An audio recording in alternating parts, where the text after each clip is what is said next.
Joseph Haydn's 101st Symphony is one of his grandest, both in its aesthetic scope, its scale, and its architectural ambition.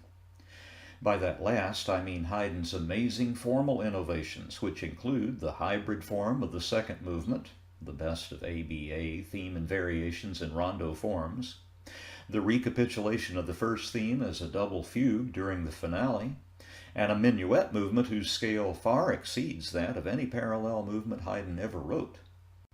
Let's add to that a thoroughgoing motivic integrity, which is most clearly expressed in the fact that the rising scale that begins Movement 1 also plays a central organizing role both in the remainder of that movement and in Movements 3 and 4.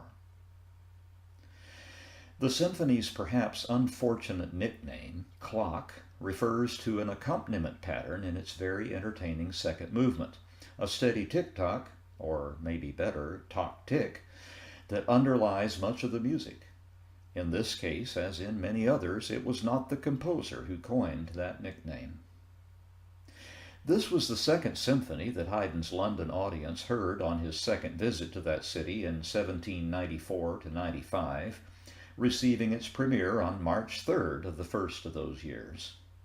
It was an immediate hit and has remained popular ever since. Its four movements take the usual shape and the key relations are standard. The recording you'll hear is by the Concertgebouw Orchestra under the direction of Colin Davis, and I'll take up the movements individually for comment as usual. The slow introduction to Movement 1 is dark and mysterious, beginning with a rising D minor scale in some of the orchestra's deeper voices. This somber introduction visits F major briefly and ends with a strangely accented chromatic passage and dominant prolongation. At the double bar, both the meter and the tempo change along with the modality, and the main theme begins with a rising scale as the introduction had, but with a very different flavor. From this beginning, Haydn spins out a vivacious sonata-form movement that is wonderfully inventive, rich in melodic detail and good humor, and thoroughly dance-like, although the development section is mostly stern and even stormy. The recapitulation is much less regular than in the case of most of Haydn's late symphonies, its thoroughgoing reorganization made possible in part by an element of monothematicism, which has played a role in other symphonies written for this London audience.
I've already shared a few thoughts regarding the second movement, but I want to enlarge on them a little.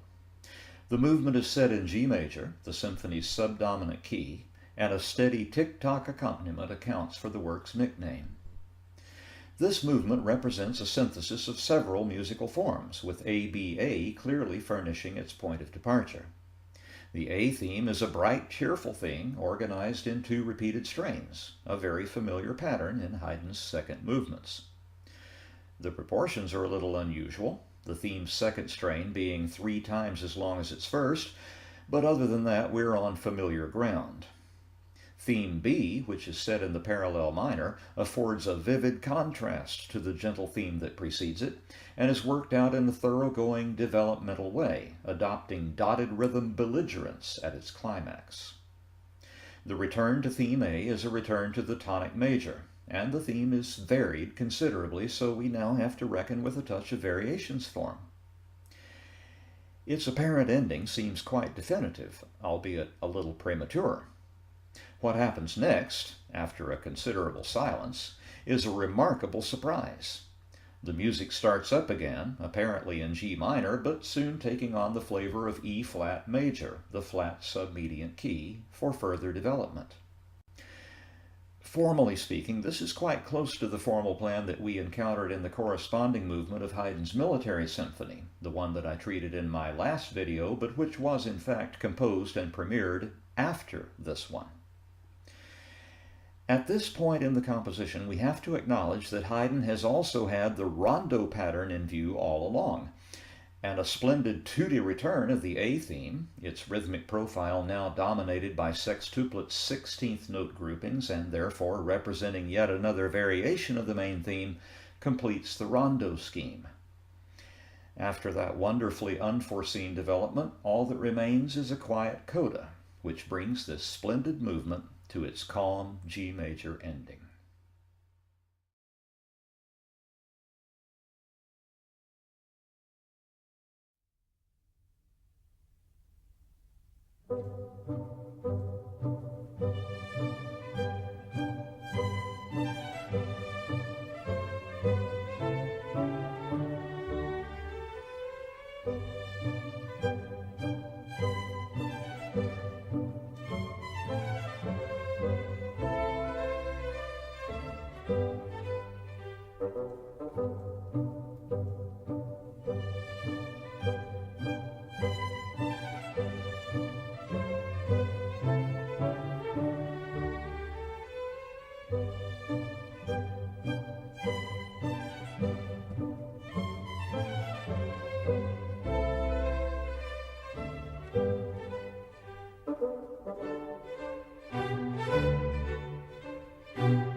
The third movement, in which the music returns to D major, is the longest and grandest symphonic minuet Haydn ever wrote.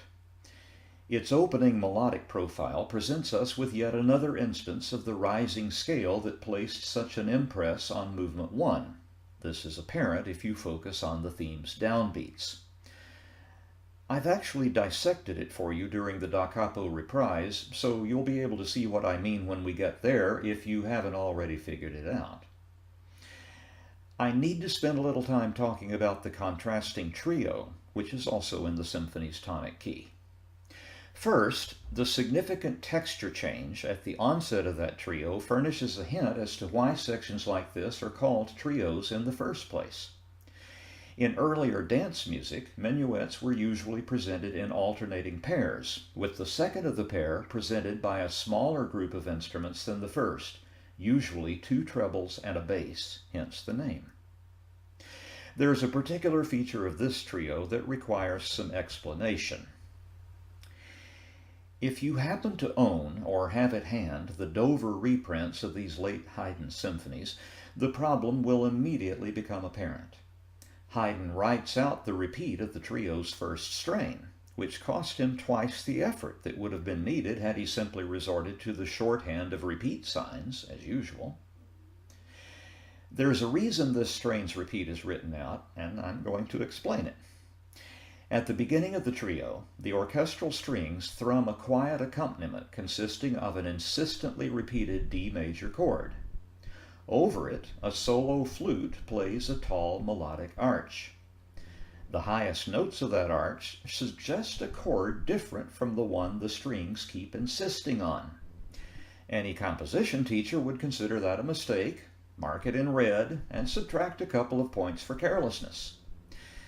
But in the present case, that's quite intentional, as witness the fact that Haydn goes to the trouble of writing out that entire strain a second time, correcting that mistake the second time through.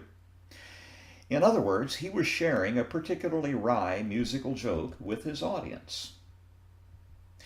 The problem with Haydn's symphonies generally is that once publishers got wind of the fact that there was some serious money to be made by printing and selling them, at a time when copyright laws were basically non-existent, any number of people in that trade imagined that they knew better than Haydn in all kinds of matters, including dynamic and articulation markings and even the fixing of apparent wrong notes. And those imagined corrections and improvements found their way into many scores and sets of parts. During the 19th century especially, all kinds of corruptions crept into the texts of those works. It wasn't until H.C. Robbins Landon took on the daunting task of poring over all of Haydn's manuscripts and issuing definitive versions of his symphonies around the middle of the century just past that conductors and audiences really had any idea what Haydn had actually written in some cases.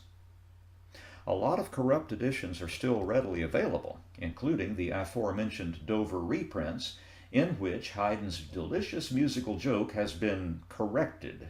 Consider that word to have a set of quotation marks surrounding it. I hope I didn't lose you in that tangle of verbiage. Let's enjoy this splendid movement together.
major finale, marked vivace, furnishes an appropriate finish to this most ambitious of London symphonies.